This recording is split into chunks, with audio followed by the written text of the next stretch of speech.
Today we are going to have Shri Krishna Puja. It is a very important thing about the power of Shri Krishna that gives you a witness state. This is very important also because in these days of Kali Yuga and complete confusion of value system, all kinds of turmoil makes a very complex conditions to exist.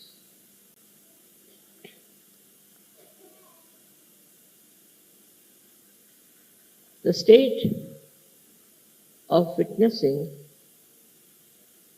is only possible through meditation to reach the state of thoughtless awareness. It's combined together. Now, the witness state is such a state where you just do not react.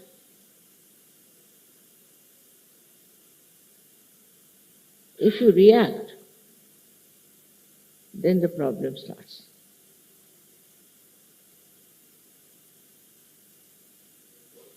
It's a very simple thing to understand that we react through our ego or through our conditioning. Otherwise, there is no way to react. Anything. Now, for example, there is a beautiful carpet here. As soon as I look at it, if I use my ego, I'll start thinking now from where did they get it? How much they paid it?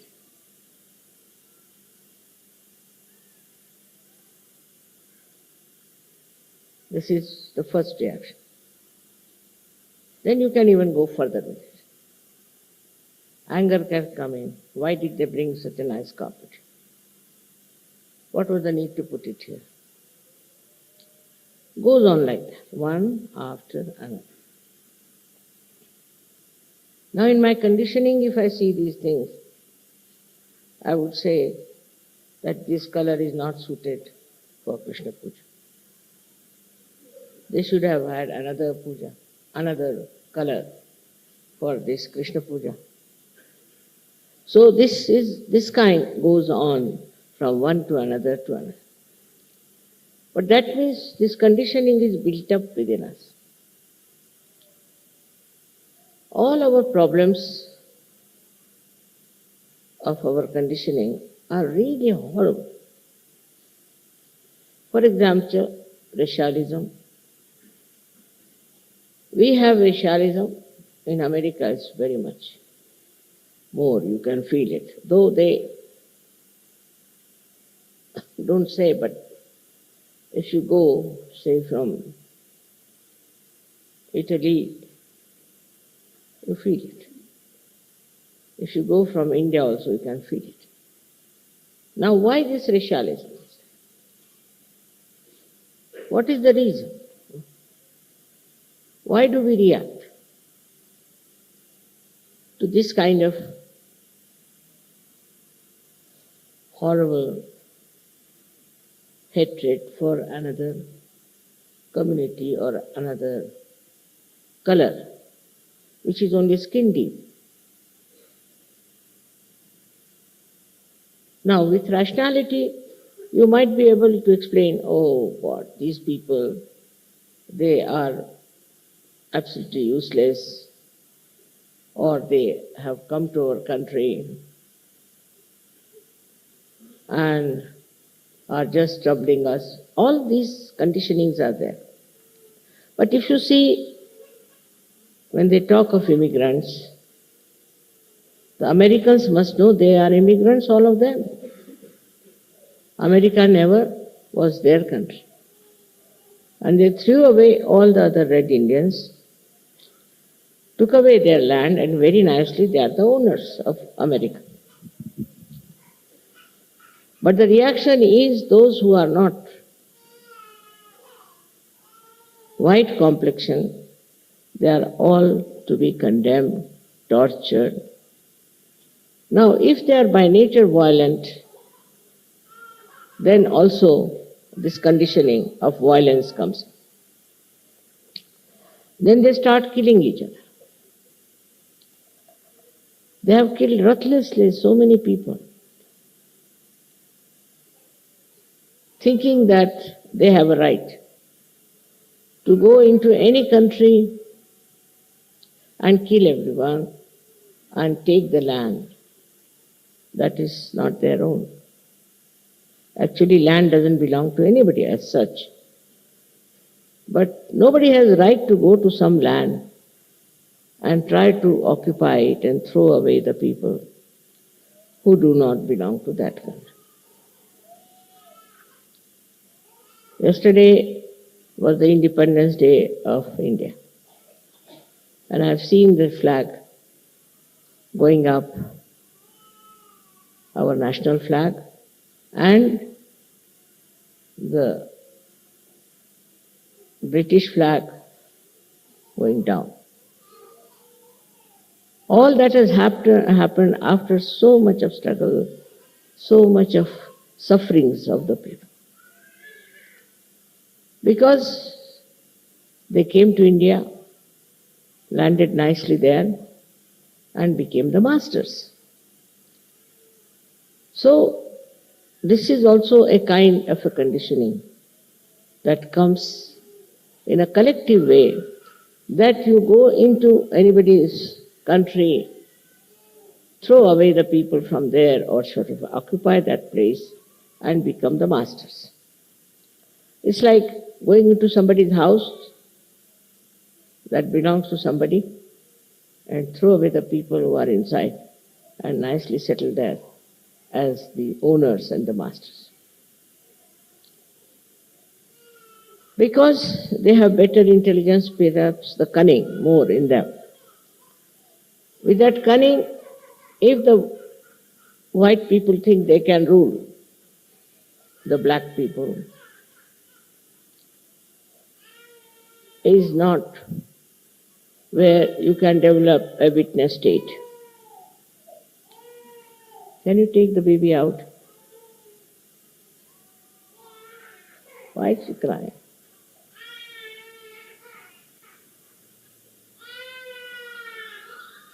इतना छोटा बच्चा क्यों रो रहा? Must be thirsty.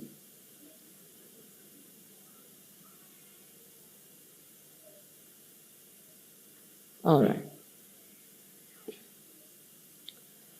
So this kind of conditioning is like a plague and moves from one country to another country, where some people think they are superior and make people look inferior, and the people also are there who accept this kind of situation, accept this kind of a position where they are supposed to be equal. I would say take the example of America, because this has been celebrated by Americans, and because Krishna is the ruler of America. He himself was a dark person. Himself was on the black side. And in the same country where he rules, the another great thing is that they don't realize that if all the black or the Asians get out of that country now, I don't know what will happen to them. All their sports are managed by the blacks. If you want to see any American sport, 99% are black people. Then if you want to also see the music. Because these black people, though they have black color, which is all right, as you have white, they have black color. But they have a voice which the white people don't have. They can sing so well that no white people can compete with them. The full justice done to the color. Now, if you take out the Asians, all doctors, all nurses, all architects, all accountants, all of them will disappear. Now what will remain? You have to understand that it is color which is nothing to do with your intelligence, with your value system, with your spirit. We are here to achieve our spirituality. The spirit doesn't understand color because it is so superficial and it is so very cruel to condemn someone for the color. Same now is happening as the reaction. Every action has a reaction. So what happens is that you find the blacks are reacting. They are reacting and their reaction can be very dangerous. Every day I read their reactions are coming up. So badly, not in America, but all over. They are now thinking they must rise and oppose this domination. But in their own country, where they have people of different colors, little variation, I think. They are all black people, but little variation maybe. So they form groups and they start cutting each other's throats. I've seen on the television how recklessly they kill. I don't know what is the difference of color is, but somehow they have formed groups. And this group will go kill that, and that group will come and kill. It's not like Kaurava and Pandava. It's not two types of people, absolutely opposite. It's not that the negative and the positive is there. It's not. They are all negative, whether they are white or black. And they start quarreling and fighting with each other. Now this violence is growing so much. I think violence is the only weapon they use now to express themselves. You see here, something happens. So somewhere there you find they explode bombs and kill so many innocent people. It's very, very sinful to do that. Even the slightest violence is sinful.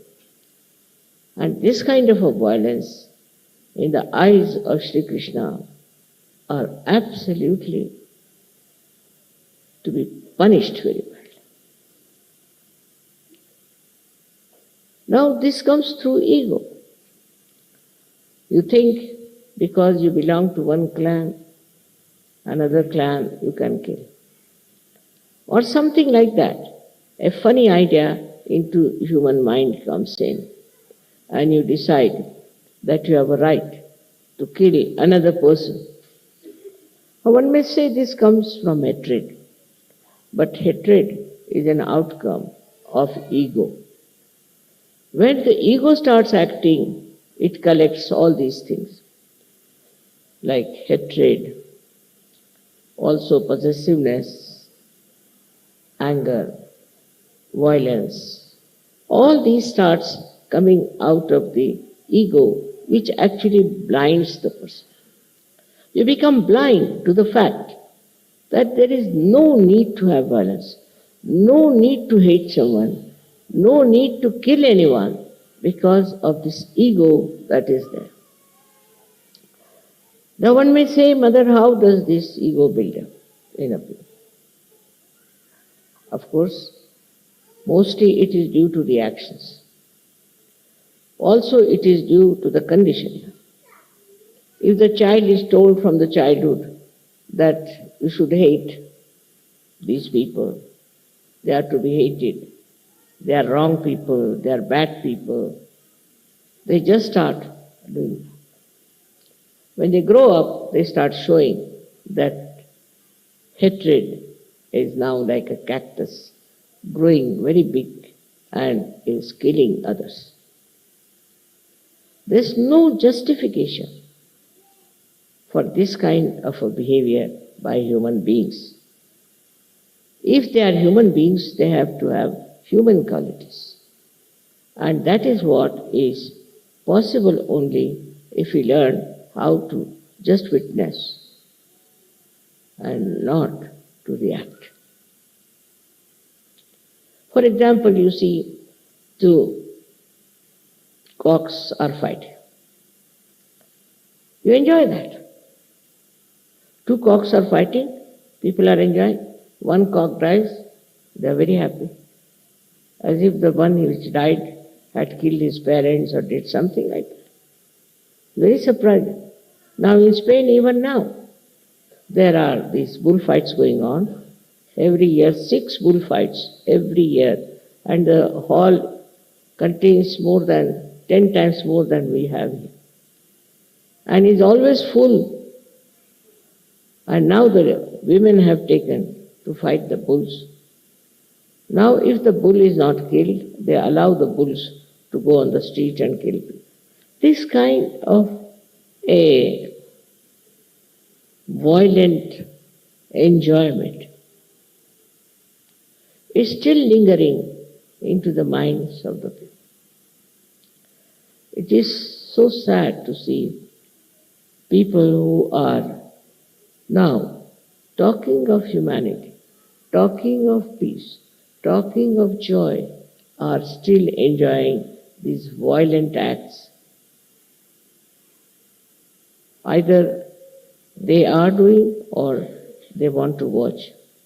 So then you go to these films and things that are being created of a horrible violence and people enjoy it. Enjoy such films, and such films are again created. Now, if you really become a witness state, if you are in a witness state, then what will happen? If you watch any such things that are happening, it will subside. If you are in a witness state, and if that level, then no accident will take place in your sight. Even if there's an accident, then you can save the person, you can help the person very actively. That's in a very small scale. But even in a very large scale, you can do something wonderful. I remember I was not very old at that time, but we were living in a house very close to the secretariat, where they had a strike. And they were asking for a separate Maharashtra or something. So the police was standing there, and by the order of the chief minister, they were shooting at everyone who was coming. Anyone who passed through that road, they were shooting. They were enjoying a shooting game, all of them. I saw all this and I just couldn't bear it. I just went down and asked the police to stop it. They stopped. You'll be amazed, they stopped. Then I carried those people who were wounded up in my house, took out their bullets and all that, called the ambulance and saved them. But for that, one thing was there, I was in a state of witnessing. So you become fearless. There is no fear at all once you learn how to have the state of witnessing. Because when you are not witnessing, you get disturbed, you get upset, you get excited, you may join also this wrong time. But if you are in a state of witnessing, that itself is a power. And that witnessing state helps you to win over so many difficulties of other people. This is Chinese story about a saint. So one king brought his cock to him and said, "You train my cock in such a way that he should win." He said, "All right." So he kept the cock with the king for 1 month. And when the show started, different cocks came from different places and they all started fighting. This cock just stood up and was watching, just watching. And other cocks got such a fright. They couldn't understand how this fellow is not disturbed. He's just watching, he's standing, he's doing nothing. So all they disappeared from the arena and he was declared as a successful man.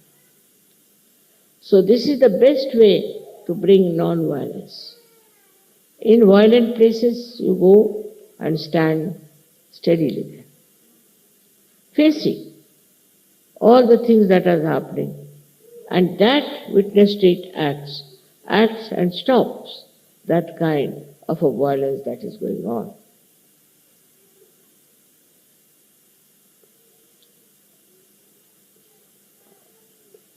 But witness state is not a mental state. It is a state of a spiritual ascent where you become a witness. Best way to practice witness state is not to criticize anyone. Not to criticize. I've seen people who are all the time criticizing others. They cannot criticize themselves, so they start criticizing others. So much so that they don't even see what's wrong with them. They don't even say what wrong they have done to others, because they think they have a right to criticize others, and they enjoy this criticism very well. Actually, there's nothing to be criticized. You just watch and see for yourself. That's all is your right. You have no right to criticize anyone or anything. But some people think if you do not criticize, then it will go on like this and it will never stop. It's not that. Once you watch the thing yourself, only just watch, your attention itself is enlightened now. With that enlightened attention, you can just watch and stop the nonsense that is there. But we are always conscious that we are something great and we have to do this and we have to do that. Under these circumstances, what happens is that you become another problem. Because what can you do? You can't do anything. But what you can do is to watch. By watching and by just seeing things as they are, you really develop a very different state of being. Firstly, all such people who are just witness, what happens to them is very interesting. That their memory loss is much less. Because whatever they see becomes like a picture to them. Like we can say, they can tell you even the color, the folding, everything. Whatever they see is so much in their mind like a photo, and they can tell you exactly what they have seen. And your memory is not lost. While if you react onto everything, your memory becomes horrible. And people are so much habituated with reacting. Like I know of one gentleman, he had a habit of reacting and I was going with him in the car. So he was reading every advertisement, every name of every shop, every person, everything. He was just telling who is that, what is that, this, that. I was wondering, look at this gentleman, he's talking so much, what will happen to him? But ultimately I found that all such people who are all the time reacting become, actually they have, I think, senile decay, or maybe they become forgetful, very forgetful. But this is not the only loss we have. With this kind of people, when they are formed into a collective, they can be very dangerous. Because with that kind of a nature, they have to do something. They must do something, because after all, they are combined together for a purpose, or we can say for some reactions which all of them have built. In small things, in big things, you'll find people do like that. And some people who are very much developed in this kind of behavior can collect lots of people and do any amount of harm to others. I would get the picture of Hitler. For 9 years, this fellow was watching what wrongs Jews are doing. He wouldn't watch what Germans are doing, what wrong they are doing to the society. And that time the society also was very bad because they were having all kinds of licentiousness. Now he was noting down, these Jews are like this, they do this, they take money, they lending money, all kinds of things he got into his head. As a result of that, he built up a reaction into him that we must somehow or other see that these people go away from Germany. But then he thought, even if they go away from Germany, they'll prosper again. So why not kill them? I mean, to such an extent that even, you cannot see such films. You cannot see anything of that nature that Hitler did. But he did it. And people who followed him also did it. Without feeling any hitch, as if it was a matter of great pleasure or a joy, or maybe it's a duty. How could they get duty bound to such a horrible thing like killing thousands and thousands of Jews? What Jews had done to them, they could have corrected it. But why did they indulge into such violence? And they wanted to finish all the Jews of the world. It can be very, very dangerous, because once you start losing your witness stage, you can fall into negative collectivity. And thus, this negative collectivity acts in such a bad manner that all the conflicts of the world, all the problems of the world perhaps are related with this. So as Sahajyogis, what should we do?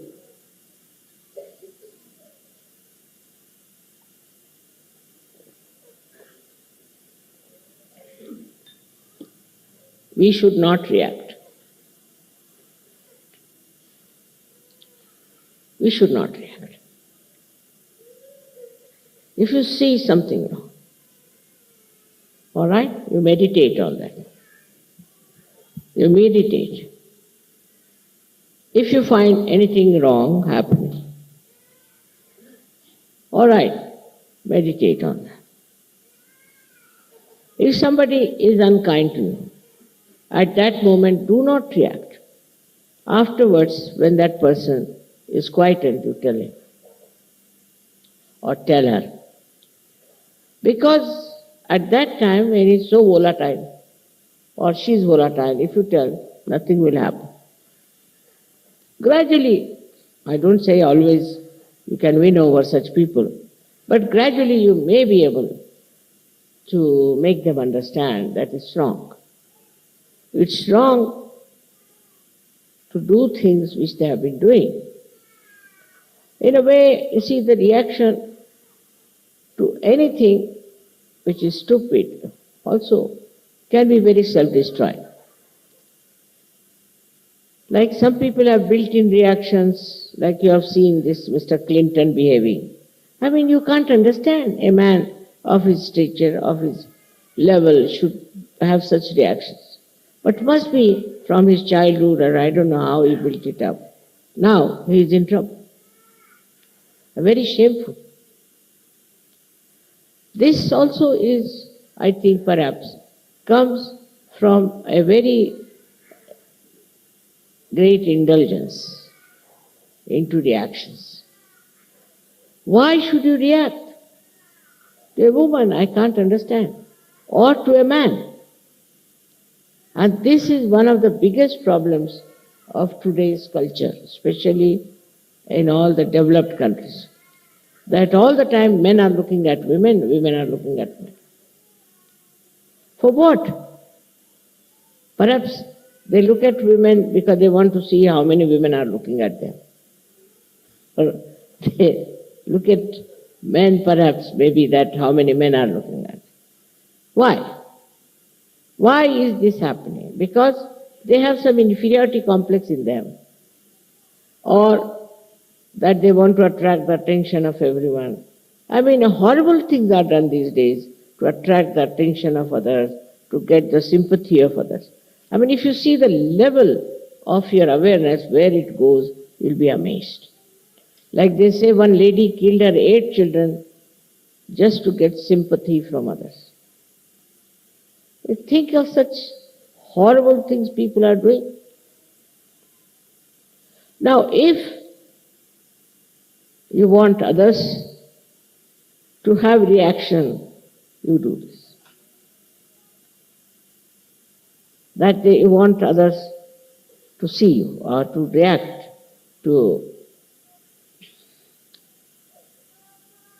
I don't know, to give you importance, you can say.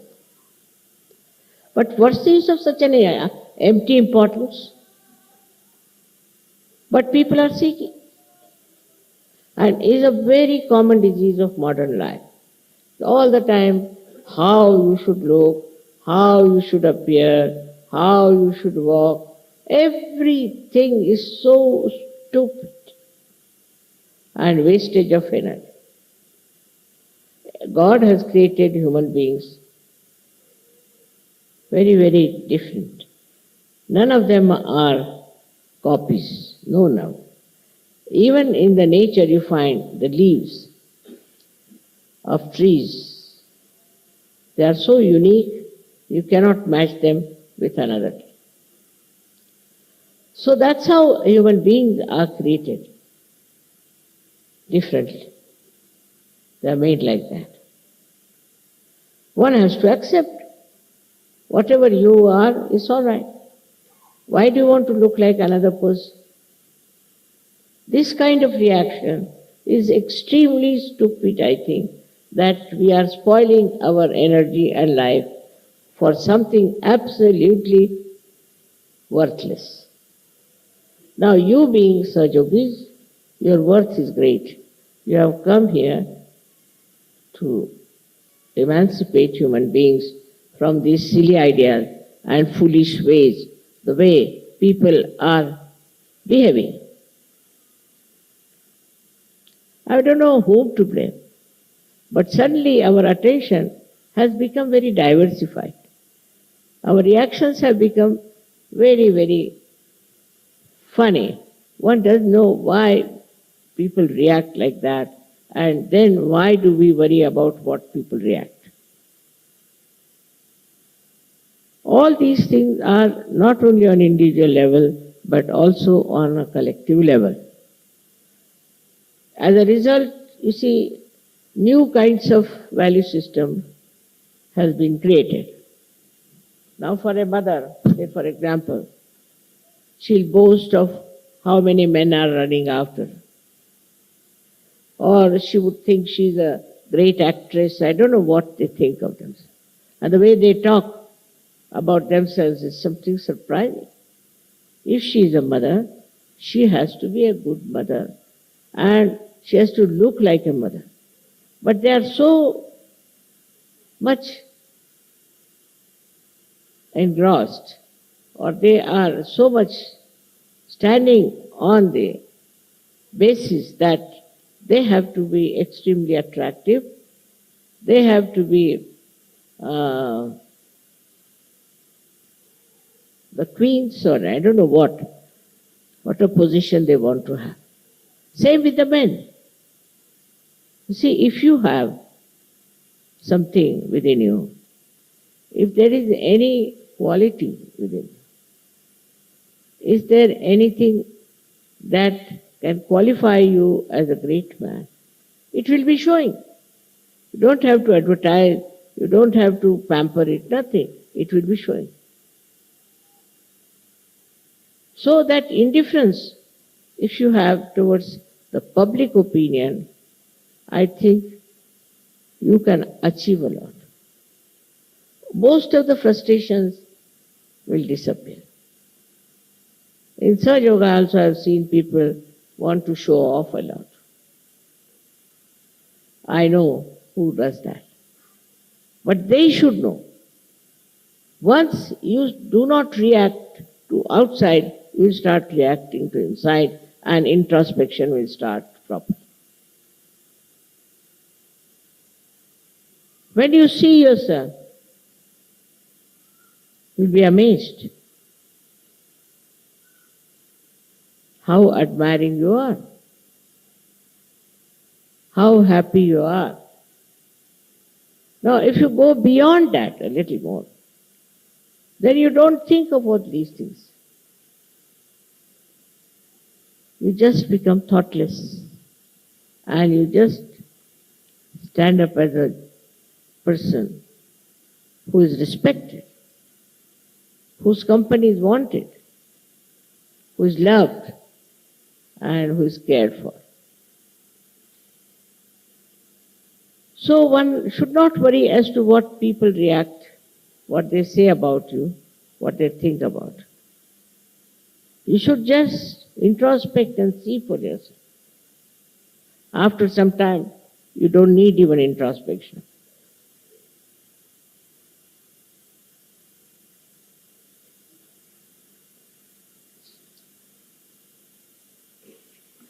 It is a kind of a state I am talking about,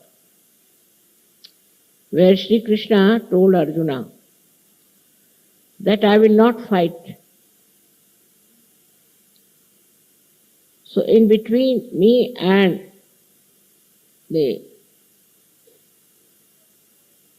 army, my army you have to select. So Kauravas said, no, we'll take our army. Your army. You give us your army, and we'll strengthen our army. But Arjuna said, I don't want army, I want you. You don't want to fight, it's all right. Because though he will be there in a witness state only, he won't be fighting, but his power will act. He doesn't have to fight.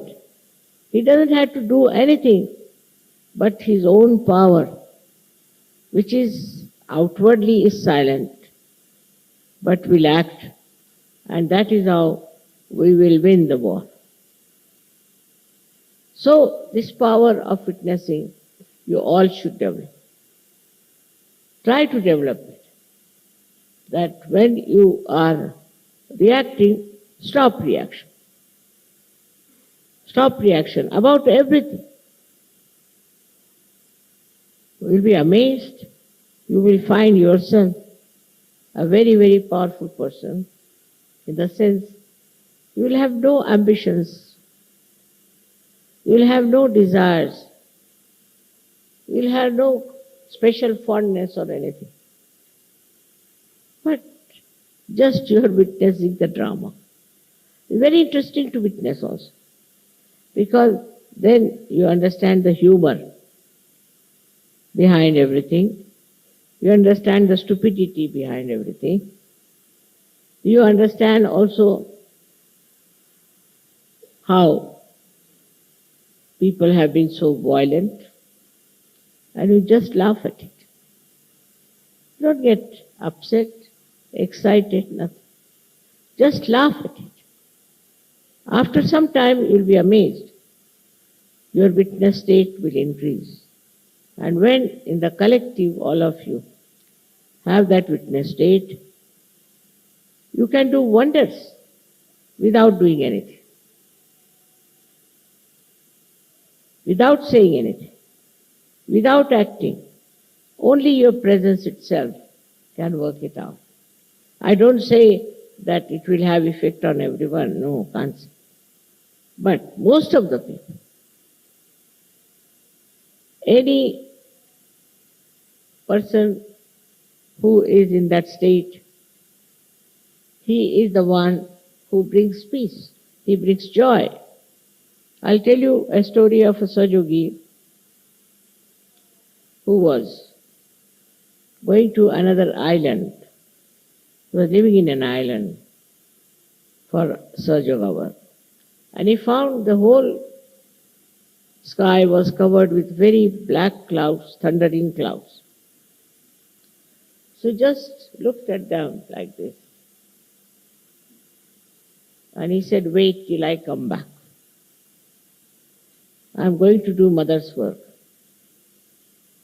He went to another island. He did the program, everything happened. And when he came back, he wanted to sleep. And suddenly it started raining and thundering. Even the nature understands. Nature understands that you are in that great state of witness. But if you are very ambitious, even in Sahajyoga I have known people who are very ambitious.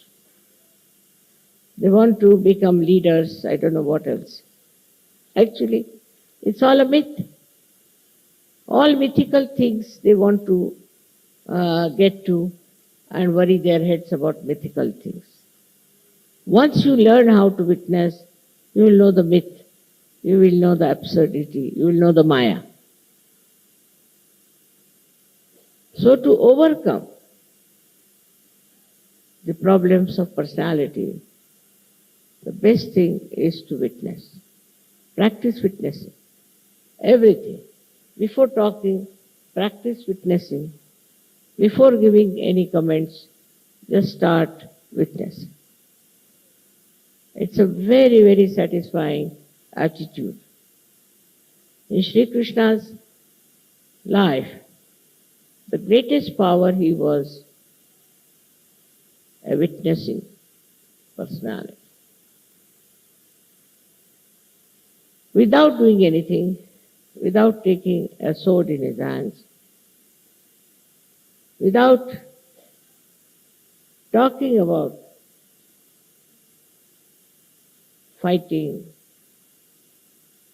he is the one who has helped Pandavas to win the war. Not only, but through his Gita, he has tried to tell us what we have to do to win the war over evil. Whole Gita is the witness state he described about. If you read it, Gita now, from this angle, you'll be amazed to find that everywhere he is like a witness, describing everything, whatever he sees. And he will tell you how this witness state has helped him to understand also human beings. He is a man who was, we should say, was not such a big businessman. Because first he told you that how to become Sthitaprajna. Sthitaprajna is the one who is in the witness state. If you see all these verses on Sthitaprajna, is nothing but a person who is in witness state, how he lives, how he is happy, how he looks at things. It's interesting, very interesting. First he describes that, not like a shopkeeper who will describe first the bad thing, but he starts with the best. Then he goes down to other things and tell you that whatever are the three aspects. The first he talks about karma, and many people get stuck at that point, that whatever karmas we are doing, we'll get the punyas out of it. But he is not. He didn't say that. If you know him, then you will know he never meant that. What he says, that whatever karmas you have to do, you can do it, but leave the results to the divine power.